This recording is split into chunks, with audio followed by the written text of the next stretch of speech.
Designs team here at Lead Scotland. Welcome along to the webinar. You've got questions, we've got online shopping safely. These webinars are based on the UK Government's National Cyber Security Centre's 6 Actions for Cyber Awareness.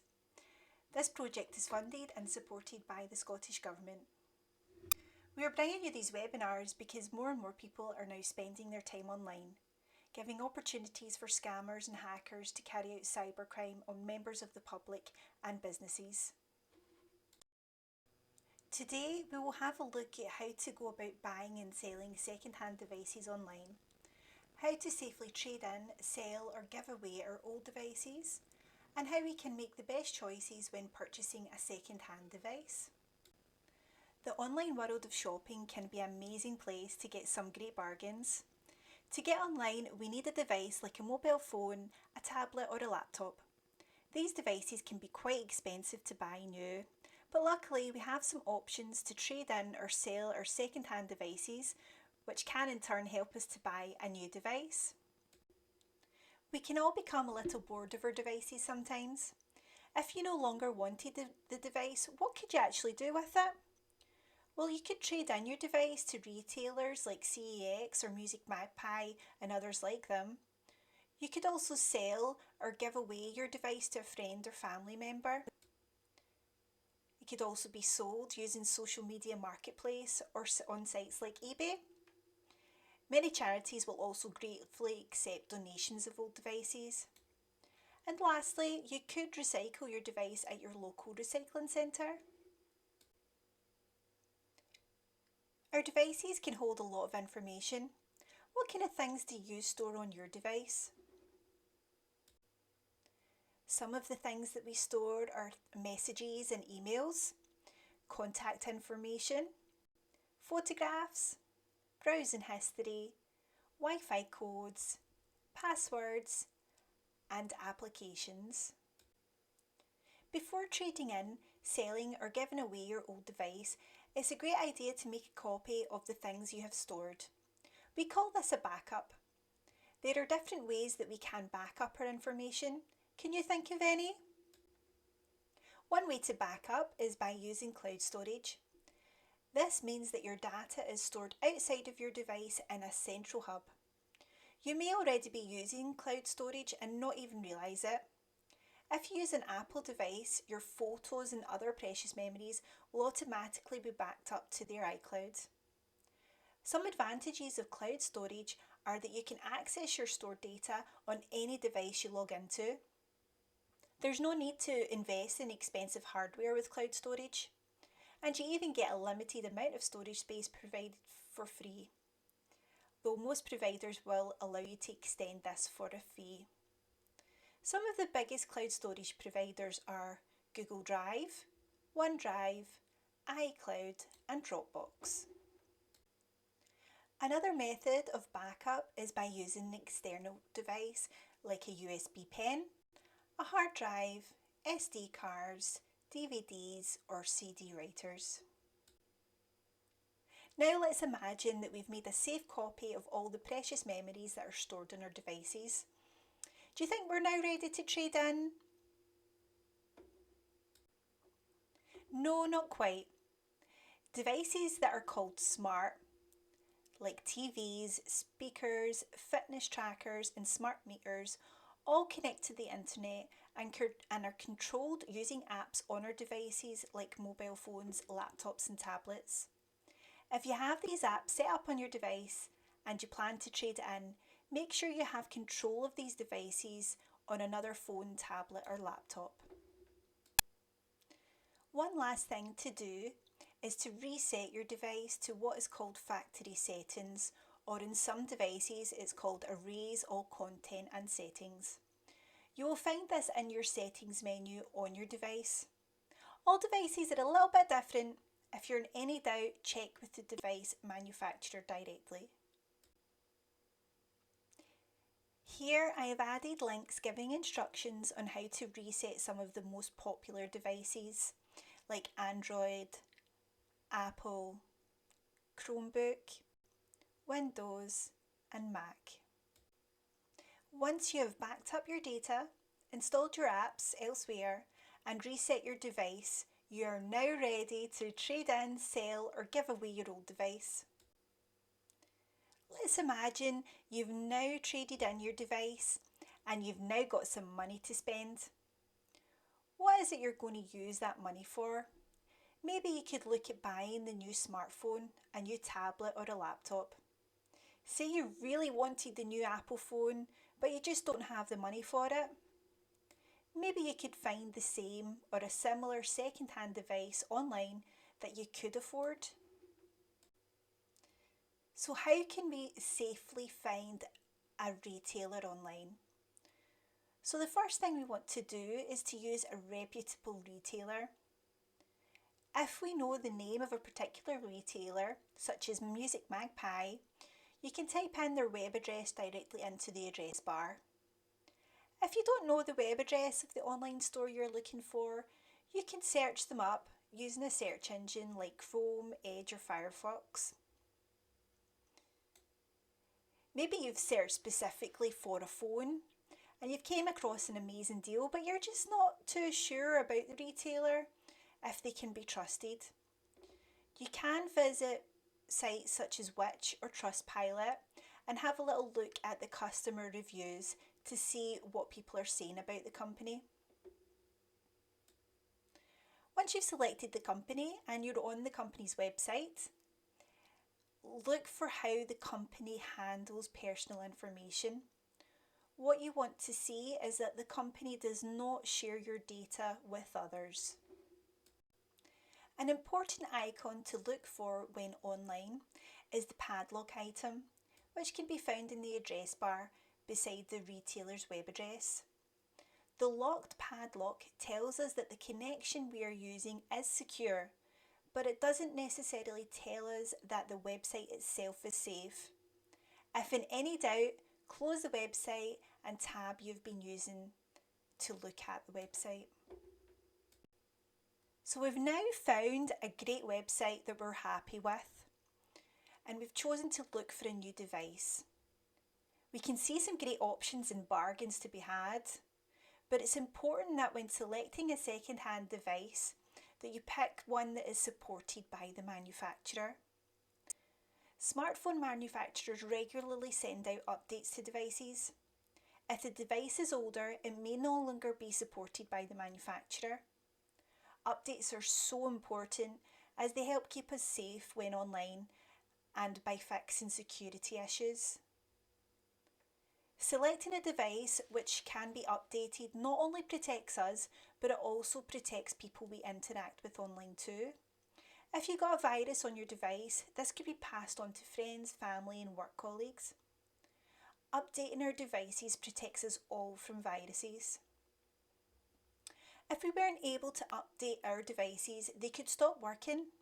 Technology moves so fast, without updates our devices couldn't keep up with all the changes. Updating can even improve the performance of our devices, making them work better and faster. I have added some links to this page that will take you directly to some of the biggest smartphone manufacturers' websites, allowing you to check if the model of your phone you're considering is still supported. If you don't see the manufacturer here or you are in any doubt, contact the manufacturer directly. So we've now found a smartphone that we like and a website that we're happy to purchase from. We've added our phone to the online shopping basket and now we're ready to check out. The company might be asking us to provide them with a lot of personal information. Do you have any idea what information you should share with the retailer? Provide the retailer with as little information as possible. Fields marked with an asterisk are required and need to be filled in. Anything else is optional. Many retailers will allow you to simply check out as a guest, which means there's no need to set up an account with them. You may already have an account with providers such as Google or Apple, and many online retailers will allow you to link this account with the online retailer. Linking this account reduces the amount of information that is shared directly with the retailer. If you're like me and you shop regularly online with retailers such as Amazon, it may be worthwhile to create an account with them to reduce future checkout times, but only do this with a trusted retailer that you plan to use regularly. The safest way to pay for an item online is by credit card. Credit card providers give us added protection and they can refund certain purchases if something goes wrong.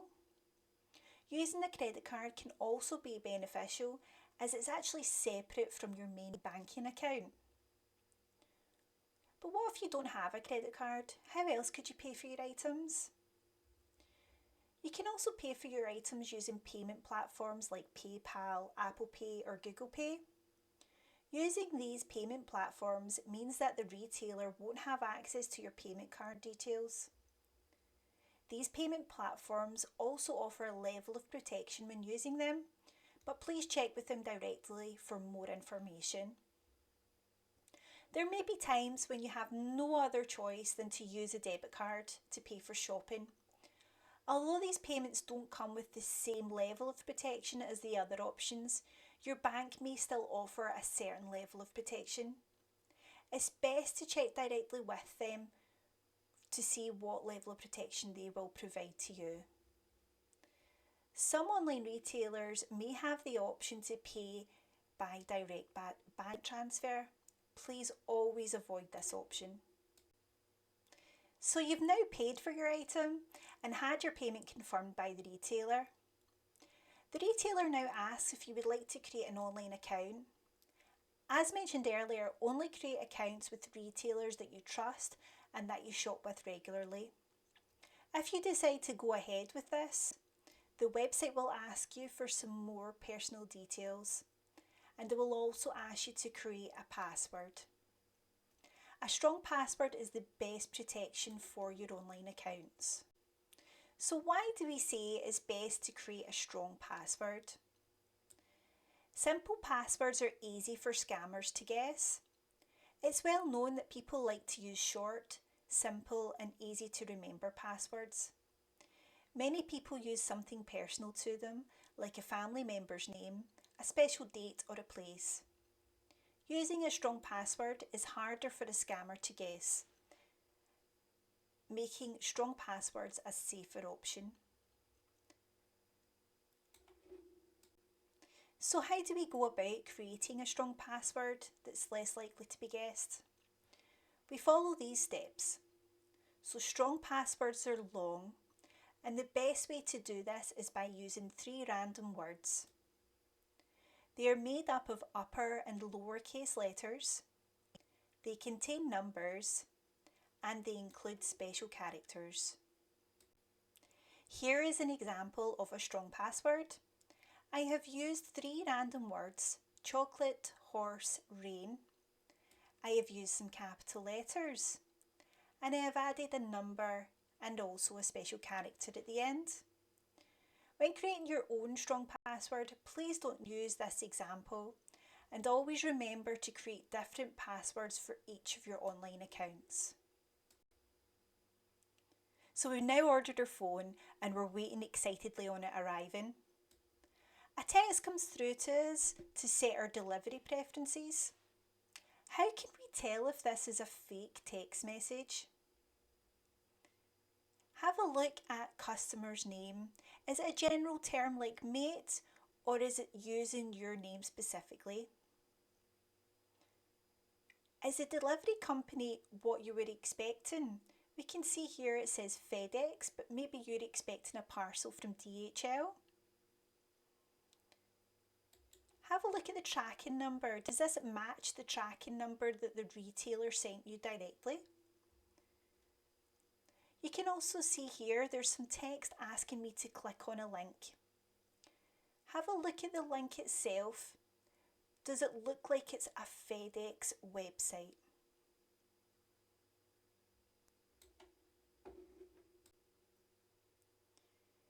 Things to look out for in emails and texts. Look at the opening. Does it say something like "Dear customer," or in the example we had "Dear mate," but not your name? Maybe the email or text, it looks quite official, but something just isn't quite right. The message might insist that you act urgently, so it might say something like, you must download this app now. The sender's name and email address isn't spelt the way that you would expect it to be spelt. Always remember that a genuine organisation will never ask for personal information. If you are unsure, contact the organisation directly. And lastly, if it sounds too good to be true, it probably is. If it's telling you that you've won £1,000, it's probably a scam. If you believe you've been sent a faked email, you can forward it to report@phishing.gov.uk. If you've been sent a fake text, you can forward this to 7726. This is a free service. For potential fake website, report this to the National Cyber Security Centre. I have inserted a link here for you. If you come across an advert and it may be a scam, please report this to the Advertising Standards Authority. I've also put a link on this page for that. If you've been a victim of a scam, please, first of all, don't panic. We all make mistakes. Report the scam to your credit payment platform or debit card provider as soon as possible. If you have given money over to the scammers, you have now been the victim of a crime and you should report this. If you're in England, Wales or Northern Ireland, this can be reported to Action Fraud. If in Scotland, it should be reported to Police Scotland. The links have been provided for you on this slide. It's become very common for scammers to send fake emails and texts asking people to download an app to track parcel delivery. If you have downloaded this app, this may be spyware. Please don't use your device to log into any online accounts. Perform a factory reset as soon as possible. And also change all passwords for your online accounts from a device that you know is safe. This can all sound like a bit of a minefield, but we can shop online safely if we take certain precautions. The retailer that is sending your package should have provided you with the name of the delivery company they're using and a tracking number. If you go directly to the delivery service's website and enter the tracking number there, you will be able to safely track and manage your parcel delivery. I've provided some links to some of the most common parcel delivery services. We have here DHL, Royal Mail, DPD, Evri, Yodel and UPS. So your phone has now arrived and you just want to get started with it and get it switched on. Before you do that, it's important to run a factory reset. This will ensure that all of the information from the last owner is completely removed. After running a factory reset of your device, it's a great idea to check for updates and install these. Also for future, it's great to have automatic updates running in the background. This will help to protect your device and protect you from scanners. So now you're ready to use your device. Enjoy! So let's run through a quick summary of what we've covered. Before trading in, selling or giving away our old devices, we now know that we need to take a backup of anything stored on our device. We must also arrange to use another device to manage our apps. We now know to factory reset or erase all content and settings on our old device before trading, selling or giving away. We know how to safely search for a new device online and only to select a device that is supported by a manufacturer. The preferred way to pay for the device when online shopping is by credit card or payment platform. We now know that we should only share a limited amount of information with online retailers if possible. We can now spot and protect ourselves from scams. And we spoke about the importance of resetting and updating any recent device purchases. So here I have added some useful links for you. We have an online shopping securely guide, guidance for buying and selling second-hand devices, guidance on fake missed parcel messages, more information on the National Cyber Security Centre's 6 actions for cybersecurity, and you can also access this message in an alternative format.